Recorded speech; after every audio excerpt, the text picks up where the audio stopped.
Hello guys, അപ്പോൾ ഞാനും കടക്കലമ്മയുടെ മണ്ണിൽ ഇതുപോലെ തിരുവാതിരയുടെ അന്ന് കുതിരയെടുപ്പ് കാണാൻ പോയിട്ടുണ്ടായിരുന്നു. ഞാൻ മാത്രമല്ല, മക്കളും കൂടെ ഉണ്ടായിരുന്നു.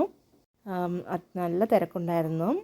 ഞാൻ മുമ്പ് 2-3 വട്ടം ഇതുപോലെ കുതിരയെടുപ്പ് കാണാൻ വന്നിട്ടുണ്ടെങ്കിലും ഞങ്ങളുടെ താമസമായതിനു ശേഷമുള്ള ആദ്യത്തെ തിരുവാതിരയായിരുന്നു. അതുകൊണ്ട് തന്നെ മക്കളെയും കൊണ്ട് ഒറ്റയ്ക്കാണ് വന്നിട്ടുണ്ടായിരുന്നതും. ശരിക്കും പെട്ടുപോയെന്ന് വേണമെങ്കിൽ പറയും. ഈ തിരക്കിനിടയിൽ ഒരുപാട് അകലെ നിന്നായിരുന്നു നമുക്ക് കാണാനൊക്കെ പറ്റിയിട്ടുണ്ടായിരുന്നത്. പിന്നെ കുറച്ച് അടുത്തേക്ക് വന്നു. നമ്മൾ വന്ന സമയത്താണെങ്കിൽ ഇതുപോലെ ഫസ്റ്റ് കുതിര കൊണ്ട് കയറിയിട്ടുണ്ടായിരുന്നു. രണ്ടാമത്തെ കുതിര കയറാനായിട്ട് പോകുന്നതുള്ളായിരുന്നു. പിന്നെ കുറച്ച് ഒക്കെ നമുക്ക് വന്ന് കാണാനായിട്ട് പറ്റി. അതിനേക്കാൾ കൂടുതലും മക്കൾ ഇത് ആദ്യമായിട്ടാണ് കാണുന്നത്. അപ്പോൾ അവർക്കും കാണിച്ച് കൊടുക്കാനും ഇതിനെക്കുറിച്ച് പറഞ്ഞൊക്കെ കൊടുക്കാനുമായിട്ട് പറ്റി.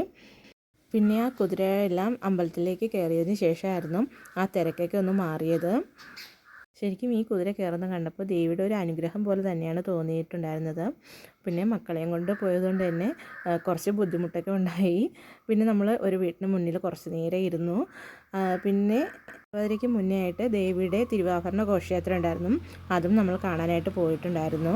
പിന്നെ നമ്മൾ കുറച്ച് നേരമൊക്കെ അവിടെ ഇരുന്ന് കുറേ ലൈറ്റ്സൊക്കെ കണ്ടിട്ട് പിന്നെ തിരികെ വീട്ടിലേക്ക് പോയി.